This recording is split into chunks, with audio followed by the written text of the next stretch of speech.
Bom dia a todos, muita paz, muita luz. Que bom que nós podemos estar aqui hoje, né? Para ouvir a nossa companheira, trazer essas partes consoladoras da doutrina espírita, esclarecimento para a gente.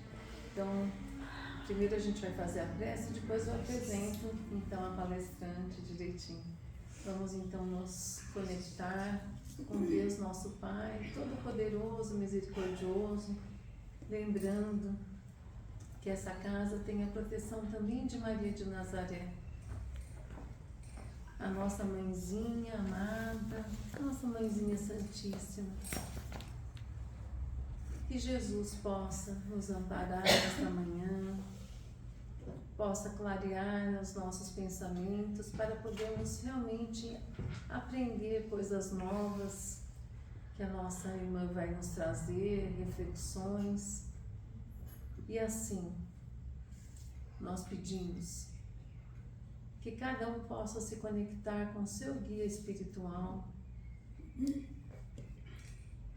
e se abrir para todo esse conhecimento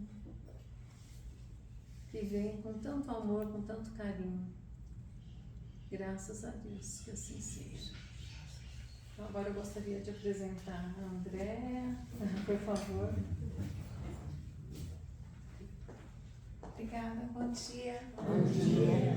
Então, Andréa Laporte, ela é palestrante, ela é ativa também no movimento espírita, faz muita coisa. Mas eu perguntei como deveria apresentá-la, somente que alguém que trabalha no movimento espírita, né? Com palestra, mas ela é uma pessoa assim de múltiplas facetas, né? Nessa área. E aí, assim, casada também com o Marco Milani, que também ele faz parte da luz estadual na parte de doutrina, né? Então, assim, os dois estão bem ligados nessa união, né? Junto com de trabalhadores mesmo, de divulgadores da doutrina espírita, né? E que trazem a consolação para cada um de nós. Então, com a palavra, Andréa Laporte. Obrigada. Fico aqui? Onde você quiser, do jeito que você ficar mais à vontade. Pessoal, vou deixar aqui, meu olho está lacrimejando, eu peguei um guardanapo. Então, bom dia a todos vocês. Bom dia. Eu agradeço muito a Maria José o convite, a casa Maria de Nazaré, muito obrigada pelo convite. É sempre muito bom poder falar sobre a doutrina espírita, né? E aí, pensando um pouquinho sobre a doutrina, hoje o nosso tema é o Código Penal da Vida Futura. Vocês já leram o livro O Céu e o Inferno? Sim. Sim? É um livro excelente. Quando a gente pensa em base da doutrina, quais são as obras fundamentais para a gente entender a doutrina espírita? Quais são as obras fundamentais para a gente ter conhecimento, para realmente dizer, nós somos espíritas? São as obras de Allan Kardec. O Céu e o Inferno é o 4º livro dessa publicação, não o 4 da sequência de Kardec. Kardec tem aproximadamente 30 publicações, né, para que nós possamos ali aprender. Mas tem alguns livros que são considerados base. O Céu e o Inferno é um deles. É um livro que as pessoas às vezes têm um pouco de dificuldade para começar a ler, mas isso está mais na ideia do que realmente na prática. Quando a gente pega esse livro para ler, ele é maravilhoso. A segunda parte desse livro, ele traz os relatos dos espíritos que já desencarnaram. E isso para nós é extremamente importante. É aquilo que nós, para quem trabalha em reunião mediúnica, tem na sua semana, mas é aquilo que traz para nós exemplos, principalmente do que não fazer. Porque quando a gente lê sobre os relatos de algum espírito, o que ele encontra depois, né, que ele tem a morte do seu corpo físico, é muito importante para nós refletirmos sobre o que nós estamos fazendo aqui e agora. Nós temos por hábito, muitas vezes, protelar, empurrar com a barriga, deixar para depois o que é necessário para o nosso aprendizado. E isso é um erro que a gente comete. Quando a gente começa a entender e ler esse livro, a gente vai aprendendo a aproveitar melhor o aqui e agora. Nós somos espíritos em reabilitação. O Código Penal da Vida Futura, ele é chamado, lá nessa obra mesmo, de Lei de Reabilitação dos Espíritos. Olha que interessante. Cada um de nós fomos criados da mesma maneira, simples e ignorante. A ignorância não é uma ofensa, a ignorância significa sem o saber, sem o conhecimento, mas ali como solo fértil para aprendizados. E o que nós temos feito desse tempo que nós temos para aprender? O que nós temos trazido e realmente adquirido de aprendizados? Será que é muito mais fácil só levarmos o dia a dia e acharmos que só termos boa vontade de ajudar, isso basta? Será que não é necessário nós pensarmos em qual a melhor forma de ajudar? O Código Penal da Vida Futura, ele está na parte primeira desse livro Céu e Inferno, no seu capítulo 7, e ele traz ali 33 tópicos. 32, porque o 33, ele é um resumo. Ele tem 3 ideias fundamentais de todos os 32 anteriores. E o que nós conseguimos ler? Qual é a lei de reabilitação do espírito? Cada um de nós, no nosso dia a dia, nós não temos uma vida somente de doçuras. Ou alguém tem? Não tem. Nós temos uma vida de dissabores. Ninguém sabe as dores que cada um de nós carrega dentro de si. Ninguém sabe as tristezas, as mágoas e as lutas que a gente enfrenta no nosso dia a dia. Mas tudo isso é muito interessante para o nosso aprendizado. Se nós estivéssemos somente nas doçuras, nas coisas boas, nada nos impulsionaria a tentar entender o que está ocorrendo. O porquê as coisas não são como nós queremos. E a vida é muito interessante. Ela não é aquilo que a gente quer. Porque se fosse assim, cada um de nós teríamos desejos particulares que gostaríamos que realizasse. Mas ninguém colocaria dores e dissabores. Todo mundo queria somente aprender através das coisas boas. Podemos, um dia chegaremos lá. Um dia, porque nós caminhamos em busca, a trabalho da perfeição. Cada vivência que nós temos, e desde aquela criação de simples ignorantes, estima-se, isso é uma especulação, porque não dá para a gente categoricamente afirmar que é assim. Mas especula-se que para chegar nesse estágio que nós estamos hoje, de ainda espíritos imperfeitos, já reencarnamos e vivenciamos milhões de oportunidades. Milhões de oportunidades para ainda sermos egoístas, para ainda termos ciúme, inveja, raiva, tristeza, mágoa, todos esses sentimentos que nós carregamos dentro de nós. Milhões de experiências para ainda sermos dominados pelas paixões que nós temos. Aquelas paixões que, como diz no livro dos Espíritos, são que nem aqueles cavalos selvagens, né? Serão excelentes se nós aprendermos a dominá-las, a controlá-las, a limitá-las dentro de nós.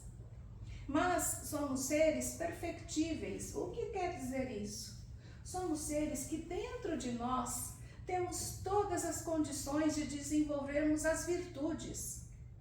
As virtudes que nós conhecemos, elas não vêm de fora. Elas estão dentro de nós com capacidade de ser exploradas. Como um jardim, como uma semente. Se nós pegarmos uma semente e guardarmos numa gaveta, ela será sempre semente.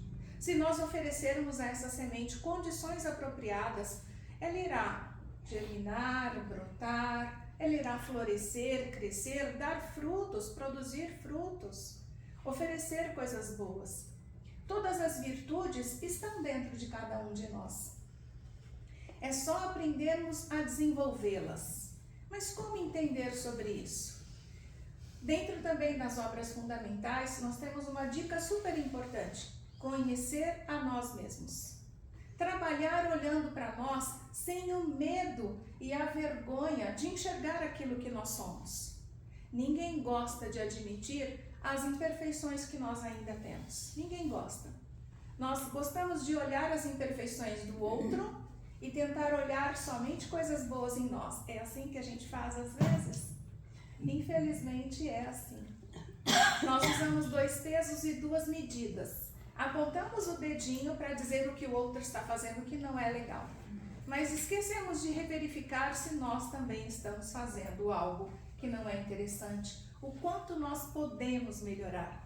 E sempre é tempo, porque enquanto nós estivermos aqui nessa experiência, nós temos tempo para ter utilidade e aproveitar no nosso aprimoramento. O Código Penal da Vida Futura, ele fala sobre isso, sobre sermos criados simples e ignorantes, mas termos todas as condições de atingirmos essa perfeição. E muitas vezes a gente fica imaginando o que só o outro está merecendo. Não existe favoritismo. Deus não escolhe uma vida melhor para uma vida pior para outra. Não existe esse favoritismo. São méritos.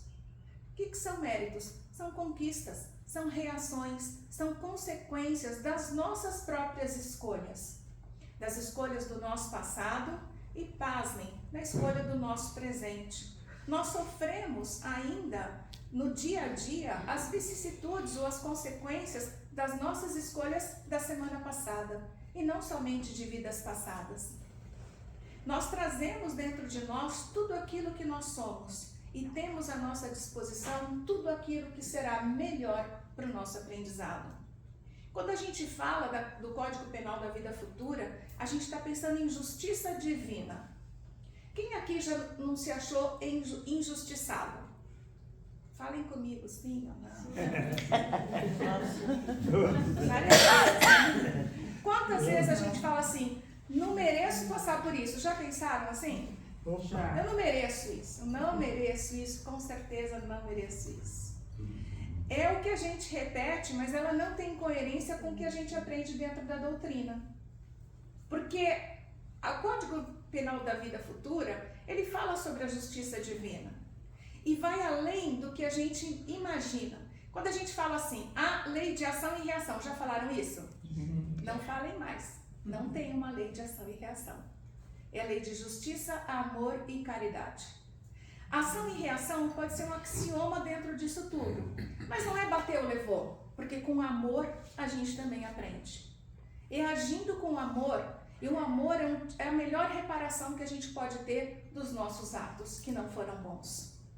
A lei de justiça, amor e caridade, ela é necessária, ela é justa, então não existem injustiçados. Não existe aquele momento da gente falar, não mereço isso, sou injustiçado.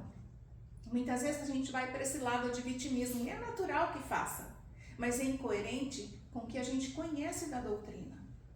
Quando a gente estuda a doutrina espírita, eu iniciei falando da importância do conhecimento das obras que são base da doutrina espírita para nortear não somente os nossos trabalhos dentro de uma casa espírita, mas nortear o nosso dia a dia.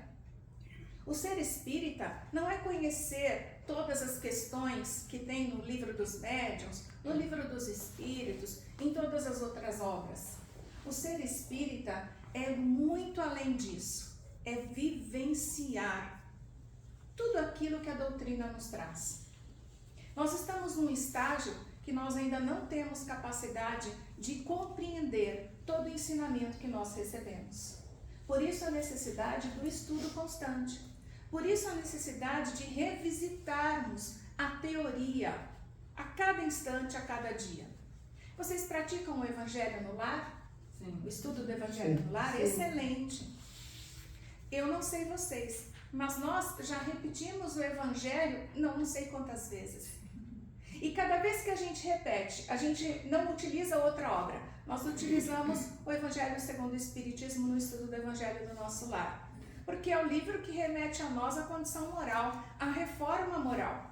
E cada vez que a gente vai estudar novamente um capítulo, às vezes eu olho e fico pensando, será que acrescentaram esse capítulo no meu livro de um ano para o outro? Onde é que estava essa informação que eu ainda não tinha compreendido? Porque a cada dia, a cada instante, nós estamos nos modificando. Isso é maravilhoso, ninguém está estagnado.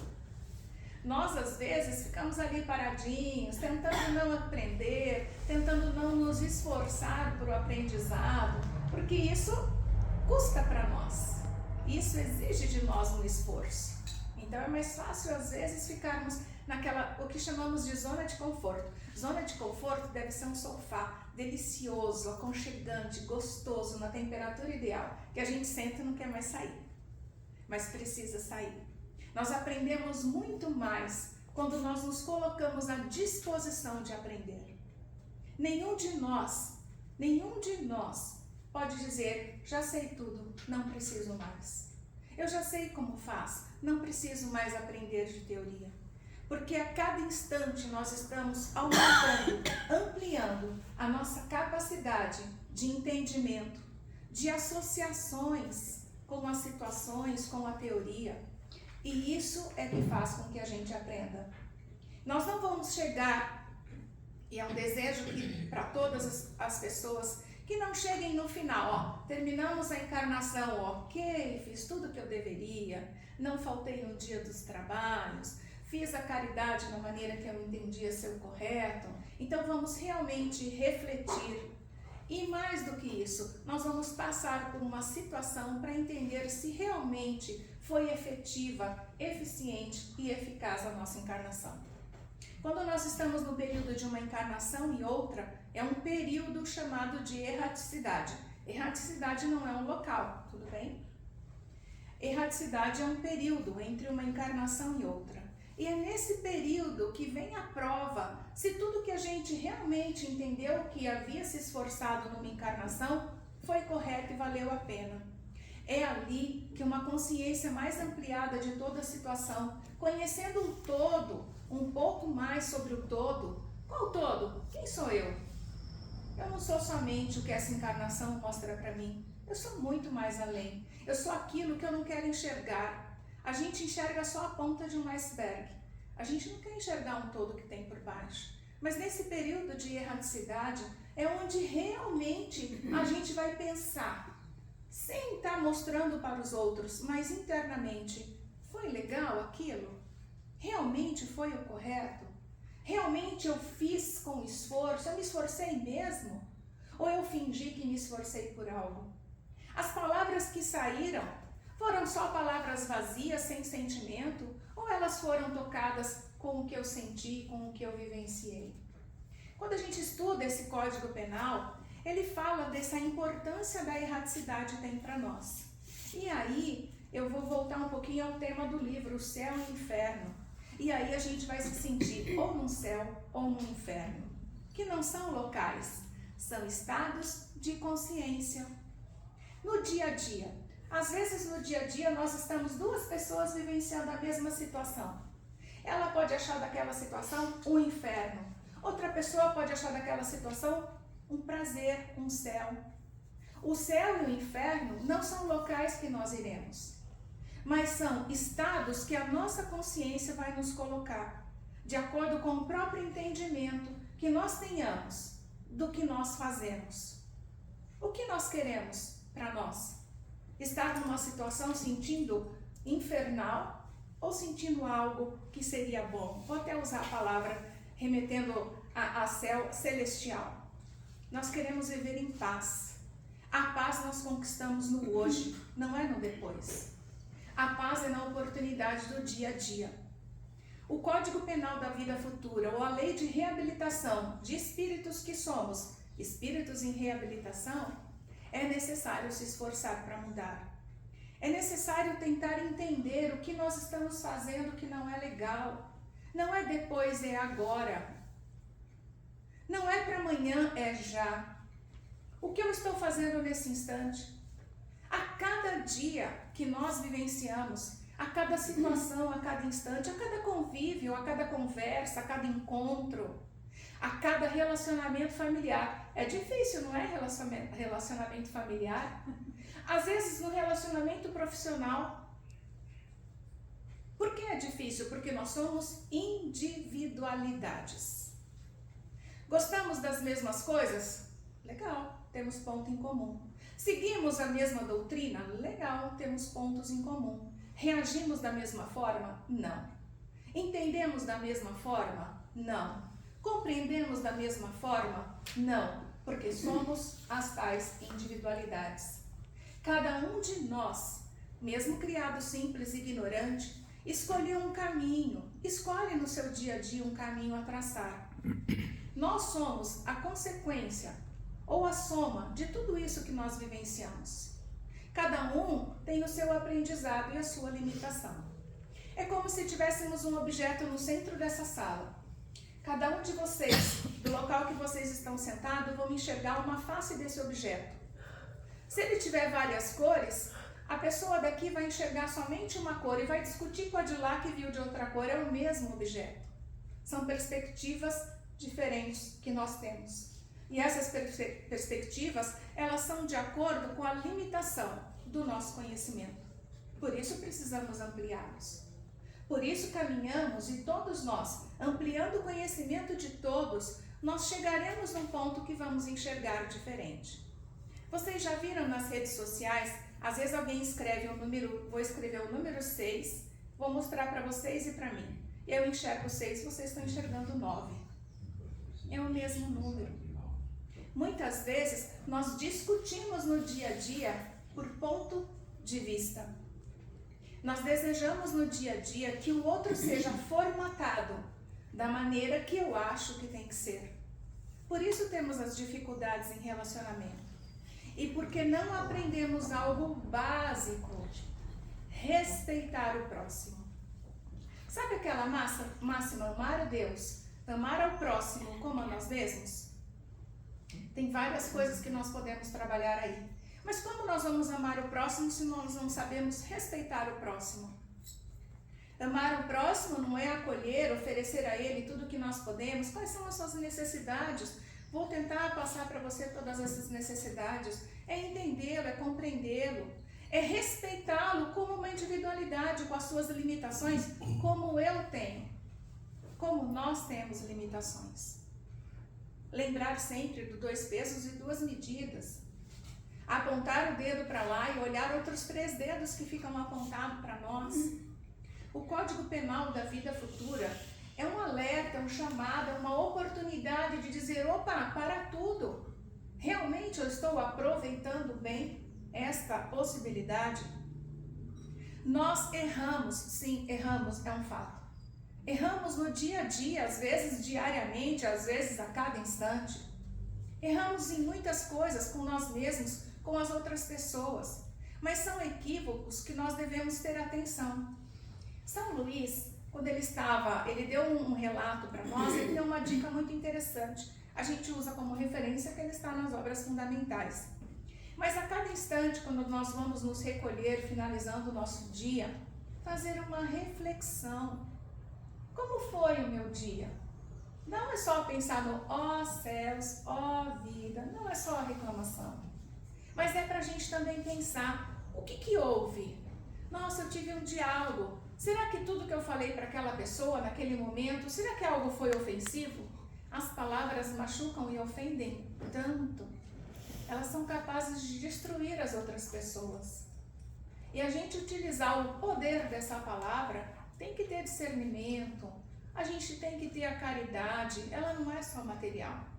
Ela tem que estar aqui também na nossa fala. Será que durante o meu dia eu falei algo que possa destruir alguém? Imagina a gente destruindo o chão que alguém está ali.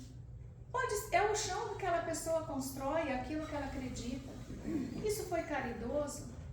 Será que eu gostaria? Como eu vou saber se foi legal? Ah, não foi. Mereceu ouvir aquilo. Nós não somos donos da verdade de ninguém. Nós não conhecemos, mesmo que estejamos próximos interiormente, as dores, as mágoas, as situações que essa pessoa tem a reparar ou aprender. Mas nós gostamos de destruir tudo isso em outras pessoas e fazemos isso. Às vezes numa colocação, numa coisa que eu disse ou em algo que eu poderia ter dito e me calei. Nós podemos muito mais usar o poder da nossa palavra para estimular, para dar esperança, para acolher, para mostrar para aquela pessoa, ok, mas de repente pode ter um caminho diferente. Quando nós conseguimos refletir sobre as situações que nós nos colocamos, o mal que nós causamos mesmo sem querer, às vezes não é nem conhecido. Vou pegar o trânsito. Eu moro numa cidade, a gente mora em Olambra. Na nossa cidade não tem trânsito. Se eu fico 5 minutos parada na rua, eu penso, nossa, que trânsito, porque eu não estou acostumada com trânsito. Tem um semáforo. Imagina aqui dentro de Campinas. Eu já morei em Campinas. Eu estou fora de Campinas há 7, 8 anos aproximadamente.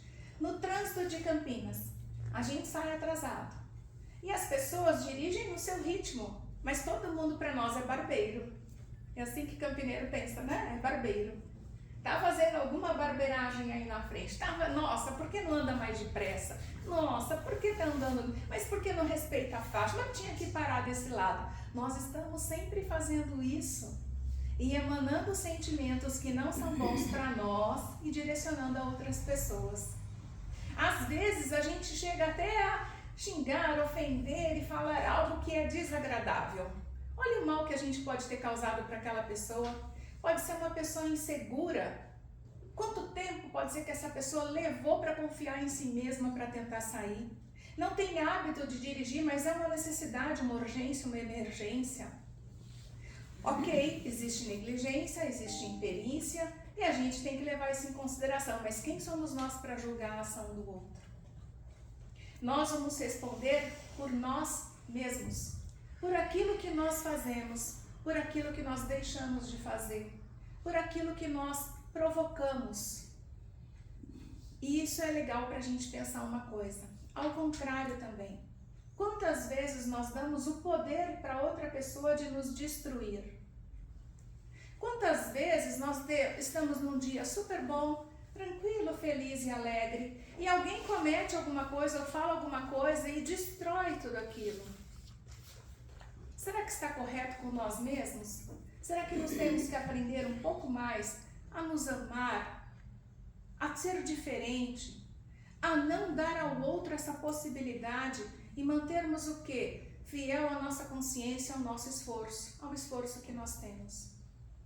Mas quando nós percebemos que estamos fazendo algo que não é legal, quando nós percebemos que passamos do limite, ofendemos, machucamos, tivemos sentimentos que não são bons, porque o espírita, ele não é um ser perfeito. O espírita tem raiva, tem ódio, tem inveja, tem ciúme, depende do momento e depende da situação. Ele está suscetível a tudo isso. Por quê? Porque é um ser em aprendizado. Nós somos habitantes de um mundo de provas e expiações. Aqui só existem espíritos ainda imperfeitos. Não existe o perfeito. Às vezes existe aquele que mascara muito bem as situações. Mas nós somos imperfeitos. E o que a gente precisa fazer a respeito? No Código Penal da Vida Futura, ele fala para nós sobre o arrependimento. Já se arrependeram de algo que vocês fizeram? Nunca.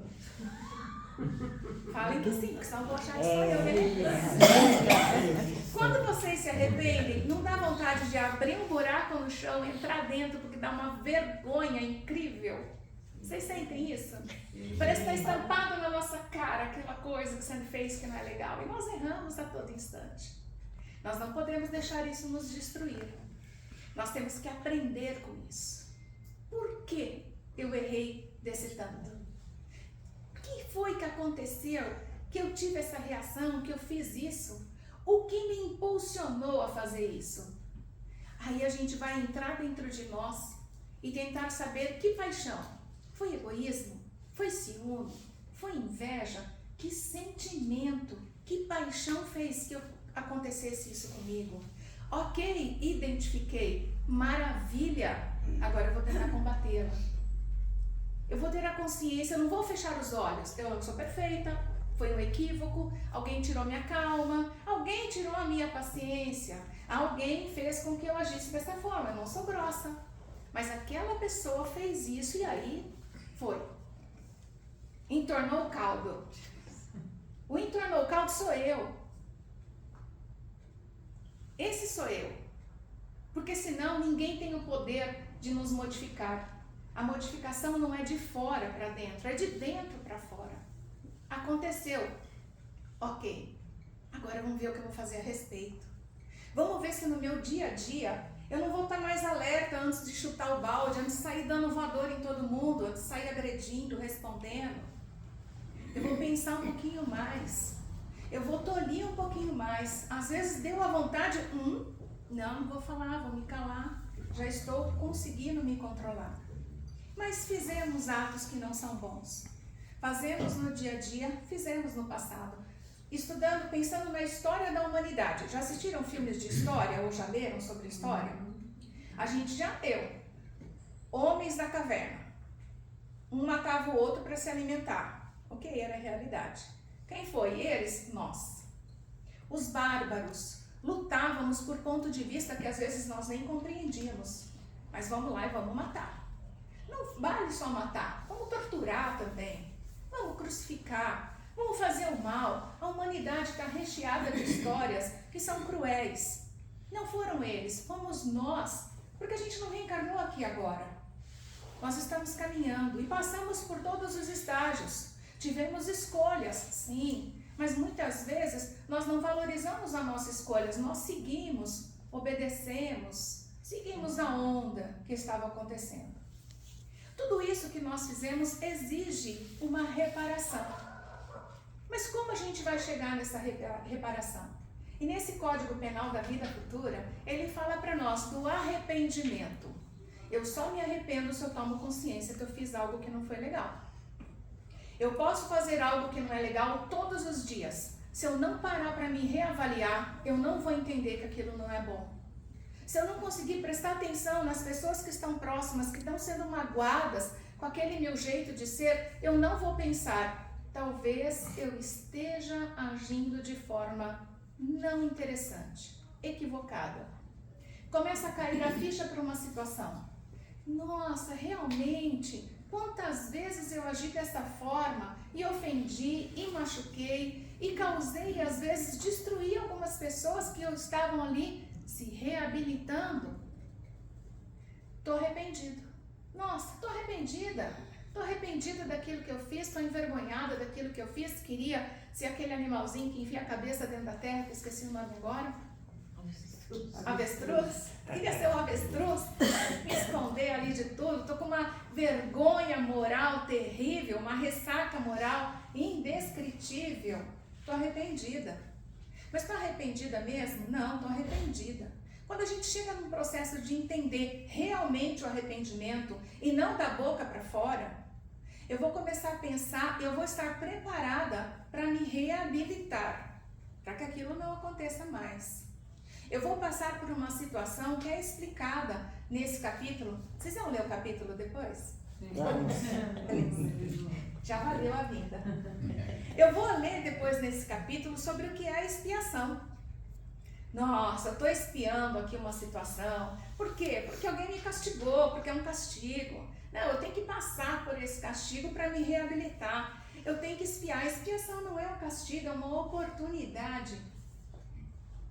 É uma oportunidade de eu ir lá e sofrer algumas consequências das situações que eu passei, porque é assim que eu vou aprender. Se não tiver alguma coisa que me prove, existem as provas. É o meu? É. Existem as provas. E ela falou, mas eu não consigo parar para beber. Obrigada. Existem as provas e as expiações. Só na minha vida ou na de vocês também? Ai, que bom. Não sou a única. Mas existem as provas e as expiações. Vamos pensar, vou trazer um exemplo para a gente compreender tudo isso. Quando a gente todo mundo passou por uma escola, teve uma professora, ok? Aprendeu uma matéria, aprendemos. E depois, como a professora vai saber se vocês aprenderam mesmo? Ela vai ficar uma prova, não vai? Vocês têm que passar ali pelo exame, tem que escrever ali para ver se aprendeu. E não é só a professora que vai avaliar e vai dar uma nota boa ou ruim. Somos nós que vamos, nossa, eu achei que eu tivesse entendido tudo isso. Mas na hora de colocar em prática, eu não entendi, não consegui redigir, não consegui escrever, não consegui responder, não consegui raciocinar. Eu não consegui entender aquilo ainda. Então, às vezes, nós nos arrependemos e pensamos, eu entendi, agora eu não vou fazer mais. Tenho certeza, pode confiar em mim, eu não vou fazer mais. Mas não, a gente precisa passar pela prova, a gente precisa passar pela expiação, para entender realmente. Toda expiação é uma prova, mas nem toda prova é uma expiação. Porque a expiação, elas são ações que nós vamos reencarnar já programando, planejando, idealizando, que a gente vai conseguir superar. E as expiações, elas podem ser físicas ou morais. Limitações que nós temos muitas vezes, são escolhas que nós fizemos para que aquilo seja uma expiação. Não é castigo, não é à toa, ela tem uma fundamentação. Ela tem um porquê, que muitas vezes não nos interessa, mas ela tem um para quê, que é muito importante. Para quê? Para nos tornar pessoas melhores, para nos aprimorar.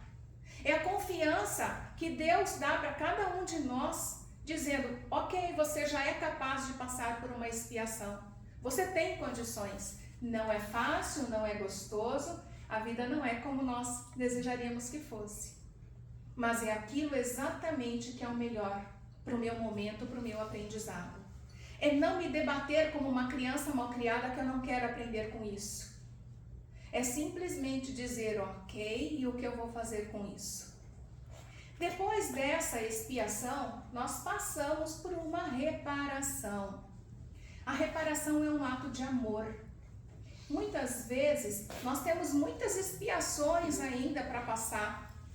Quando a gente pensa que aquela vida está muito tranquila, tenham consciência que ninguém veio a passeio. Talvez eu ainda não esteja em condições de realmente encarar o que eu sou e o que eu preciso para me reabilitar. Então nós vivenciamos situações ou encarnações para nos fortalecer, para enfrentar a cada um de nós as nossas dificuldades. E não comparem, por favor, nós fazemos isso. Nós comparamos dor. Por exemplo, vou chegar aqui para minha amiga, nossa, eu tô com uma dor no joelho, ela vai me falar, isso não é nada, eu tô com dor nas costas e na perna. A gente compete na dor, né? A gente compete na situação ruim, a gente quer ser sofrer mais do que eu. Não, sofro mais, eu sou pior comigo, isso é nada para mim. Não se compete, porque dor é dor. Dor é dor. Não importa se alguém está reclamando de uma dor no dedinho. Nossa, aquela pessoa tem tudo, está reclamando do dedinho lá. E eu que tenho tudo aquilo para sofrer, para reparar e de sofrimento. Não comparem. Não comparem situações, não comparem o ponto de vista, porque ele é único. São visões, são individualidades. Então não se compara a dor. Às vezes a gente pensa assim, poxa vida, hein? Eu aqui lascando a vida inteira, meu vizinho tem tudo. Tudo tem meu vizinho. A gente só sabe olhar as coisas que as pessoas demonstram que tem. Não as conquistas internas de cada um e nem as lutas diárias de cada um. Todos nós temos dificuldades. Todos nós temos direito a ter um mau dia. Tem pessoas que são mais mal-humoradas, né? Tem outras pessoas que é muito mais difícil a gente chegar no mau humor. Mas são pessoas. É o que aquela pessoa tem para oferecer. É difícil, é difícil. Vocês também sabem, conviver é difícil. Respeitar o outro é difícil. Mas cadê o ser espírita? Cadê aquilo que a gente aprende de respeitar, de luta diária, de luta íntima, de autoconhecimento? Cadê aquelas práticas que a gente aprendeu? Não só aquelas que a gente faz para mostrar para os outros que está ali fazendo. Cadê aquela prática que exige de nós uma modificação e um esforço? Para aprender na escola, para passar nas matérias, a gente precisa se esforçar. A vida é a mesma coisa. Nós podemos, sabedores que somos das nossas imperfeições, ter por opção e escolha focar sempre nas ações que são boas. Bondade, benevolência, respeito, caridade, solidariedade, fraternidade. O Evangelho segundo o Espiritismo está cheio de dicas. Nós temos tanto no Livro dos Espíritos quanto no Evangelho um capítulo falando sobre o homem de bem. Vocês já leram? Já. A primeira vez eu tentei fazer um checklist, fiquei chocada. A gente não passa nem perto do homem de bem. Mas todo mundo aqui se acha bom. Nós temos um lado bom. Nós temos tendências ao bem. como também ainda temos tendências ao mal. Então nós podemos fazer uma opção de domar essas tendências que não são legais, segurar ali e tentar germinar, apoiar, aumentar, potencializar as coisas que são boas. Uma vez eu ouvi uma história de uma pessoa que ela tinha um ímpeto de machucar os outros com as palavras. E aí foi sugerido a ela que quando tivesse essa vontade, que enchesse a boca de água. Com água na boca, eu não consigo falar. Segurasse essa água um pouco, a gente ia ter que andar com um galão de 20 litros do lado às vezes, né? Eu já imaginei um carrinho, um canudinho, toda hora guardando essa água. Mas a gente pode fazer isso sem utilizar da água. Simplesmente pensar, vou me calar agora. Vou entender melhor. Eu não vou reagir e agir quando está em ebulição. Vocês entram em ebulição? Sim. Tem gente que é uma faísca, né? Tem gente que é um pouquinho mais demorada. Mas eu vou tentar, no momento da ebulição, segurar um pouco. Eu vou segurar um pouco e vou segurar ainda mais o meu orgulho de não querer vencer. O meu orgulho e a minha vaidade de não querer voltar à época que estávamos duelando por tudo. Vamos duelar, vamos brigar, vamos ganhar. O que realmente é o ganhar? O que realmente é o vencer? É vencer a nós mesmos, não é com o outro. A briga não é com o próximo, é com as nossas ainda imperfeições. Nós podemos potencializar o lado bom que temos em nós, as sementinhas boas que tem em nós. Vou usar um exemplo que eu acho muito interessante. Vocês já pediram paciência? Nem vou querer a resposta. Todo mundo já pediu paciência. Deus, me dê paciência. Ai, me dá paciência, Deus, me dê paciência. Não vou dar uma voadora. Me dê paciência. A gente pensa, me dê paciência. Agora, alguém já recebeu um Sedex em casa com a paciência dentro? Receberam? Receberam um e-mail com anexo de paciência? Não. Receberam um WhatsApp com a mensagem ali, a paciência chegou? Não. A paciência não vem de fora. A paciência vem de dentro. E as situações acontecem na nossa frente para eu achar dentro de mim aonde está a tal da paciência. Nossa, é que nem brincar, que a gente não passei na fila da paciência quando fui reencarnar. Não passei na fila da paciência. Mas a paciência está aqui dentro. Enquanto eu não aprender a trabalhar isso em mim, as situações vão continuar acontecendo. Então, quando a gente pede paciência, a vida traz dissabores, porque são com eles que a gente aprende a ter a paciência. Eu não vou precisar de paciência se estiver tudo confortável. Eu vou precisar de paciência quando eu precisar domar a mim mesma. E a paciência não é um presente para o outro, é para mim. Porque com a paciência eu não estou deixando que aquela ebulição toda das minhas paixões, das minhas vaidades venham à tona e extrapolem. Para daqui a alguns passos na minha vida, algumas encarnações, cair a ficha de não era correto, não foi legal. Eu não venço o outro na disputa verbal, eu não venço o outro de qualquer forma. Eu venço quando eu sou uma pessoa melhor. É para isso que nós viemos. E não adianta a gente fazer isso só dentro das casas espíritas ou dentro do movimento espírita. Isso é o nosso dia a dia.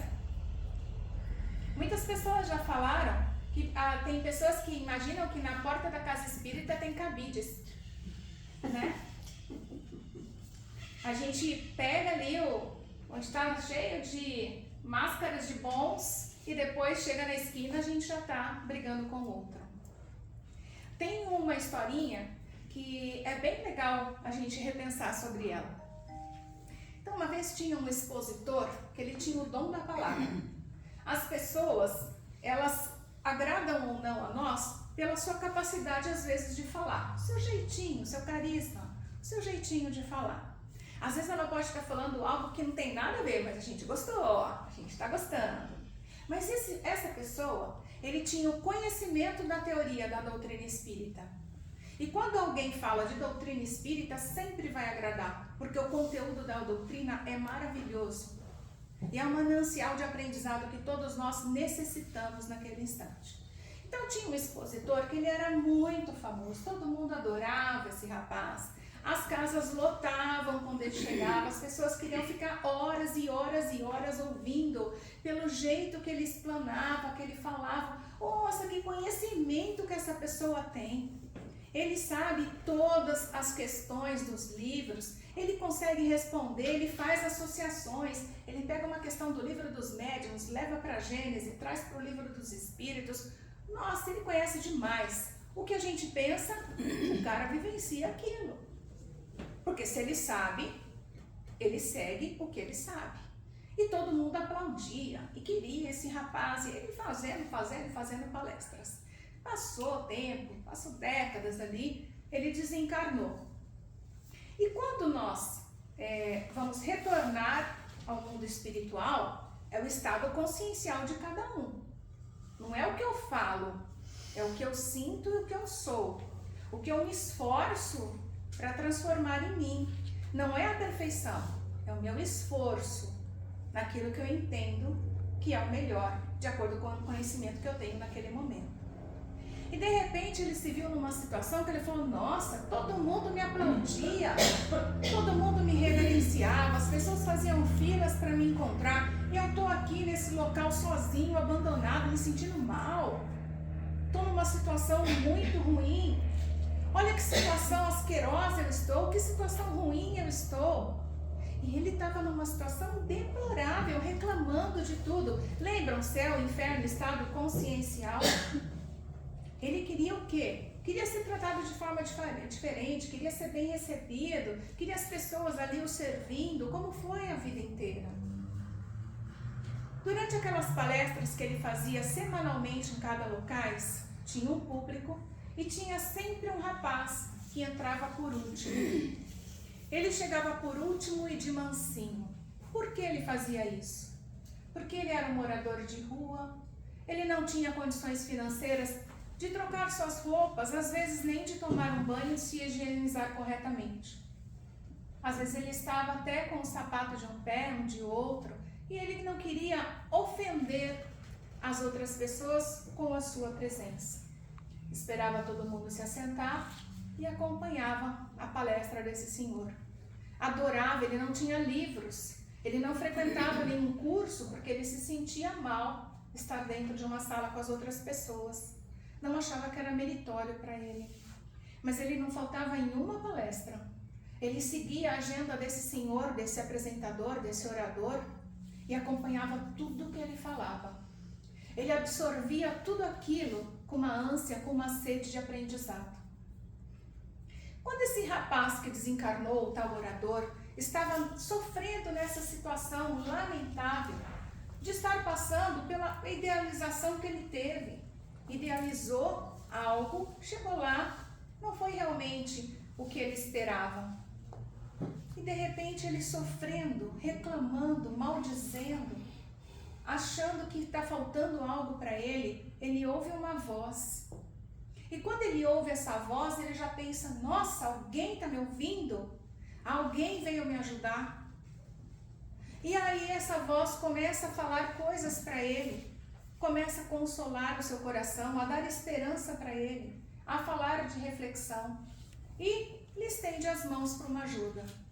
E quando esse orador famoso olha, era aquele rapaz maltrapilho, que não conseguia acompanhar, entrar, que não tinha estudo, que não tinha livros, que não tinha condições que o outro tinha. E esse, que estava recebendo ajuda, ficou até mais indignado. Mas como?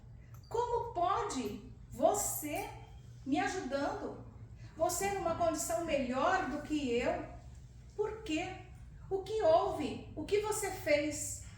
Ele falou, Senhor, eu fiz tudo o que o Senhor ensinou. Que a gente consiga refletir se as nossas ações são de acordo com a nossa fala. Que nós consigamos ter coerência com a nossa vivência, com tudo que a gente imagina que sabe. Que nós consigamos aproveitar todo esse manancial, esses textos, essas informações. A codificação de Kardec frequentou mais de 1000 reuniões espíritas para trazer esse conteúdo para nós. Na introdução do livro do Evangelho segundo o Espiritismo, ele conta e mostra a autoridade da doutrina espírita para cada um de nós. Nós temos ali todas as informações para nos reabilitarmos. Não vamos atrás de novidades, não vamos atrás de achismo, não vamos atrás de enfeites, de fantasia ou de maquiagem. Vamos atrás do que os Espíritos trouxeram para nós. Porque nesses 3 tópicos finais que ele diz do Código Penal da Vida Futura, ele fala que a felicidade que todos nós buscamos, ela existe, ela é inerente ao homem, mas ela depende de cada um de nós. A tristeza que nós passamos, as vicissitudes, são consequências das nossas escolhas. Façamos boas escolhas. E ele diz mais, não existe o favoritismo. Deus é justo. A vida é justa com nós. Nós temos exatamente o que nós precisamos para nos aprimorar.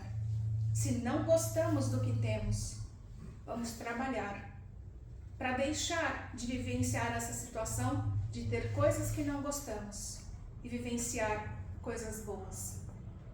Não vem de fora, é dentro de cada um de nós. Não somos inimigos, somos espíritos irmãos em lutas diárias, cada um. Respeitar o momento do outro, não desejar que o outro seja exatamente como nós achamos que é o ideal, porque é a nossa visão a respeito.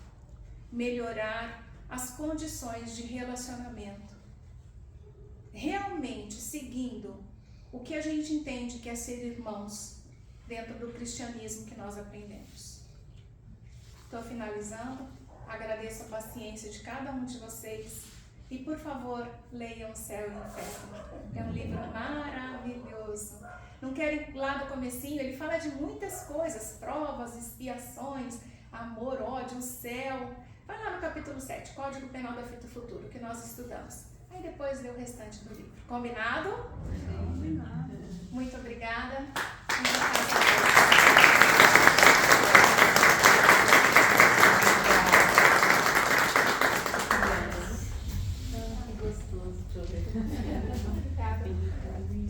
Eu sou calma aqui, em casa eu sou brava, o Marcos está aqui para falar. É verdade, é verdade. É uma prova ou uma expiação? No meu caso é expiação, mas ela acha que é prova.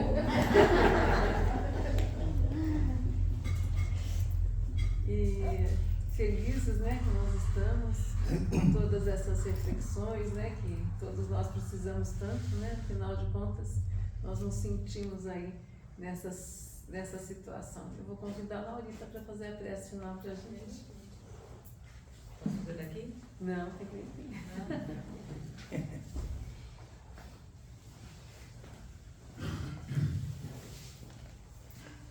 Obrigada, Laurita. Bom, então vamos nos posicionar aí numa posição relaxada, descruzando as pernas e os braços, agradecendo por essa linda oportunidade de hoje, de ouvir palavras tão poderosas, de um coração tão gostoso e aberto para nos falar, né? Uma fala tão agradável, tão encadeada. Agradecer a espiritualidade por ter preparado essa casa para receber todos nós, para intuir a nossa irmã, para que ela conseguisse nos falar tudo o que nós precisamos ouvir.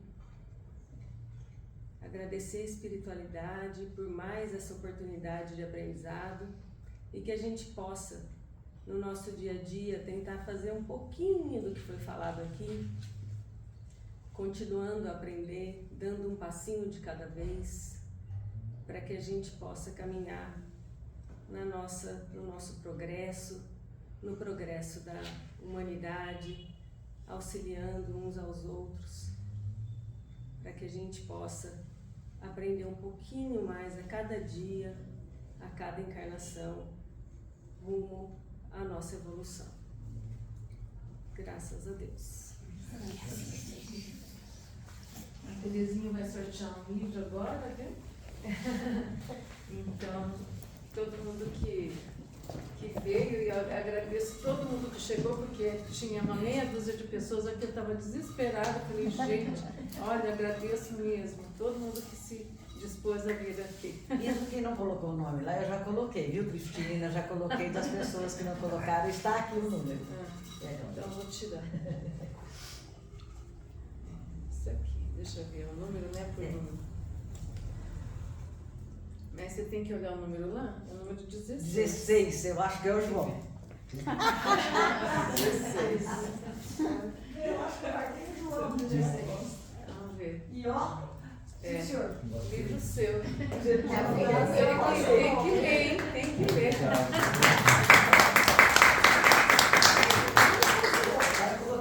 Então é isso, gente. A gente agradece muito e é tão bom, né, a gente poder estar junto aqui, né? Vivenciar. Foi tão gostosa a sua fala, assim, parece que a gente passou uns 15 minutos só. Nem parece que foi tanto tempo, né? Uma delícia mesmo, né? Parabéns. Gratidão a todo mundo. Um ótimo domingo, então, né?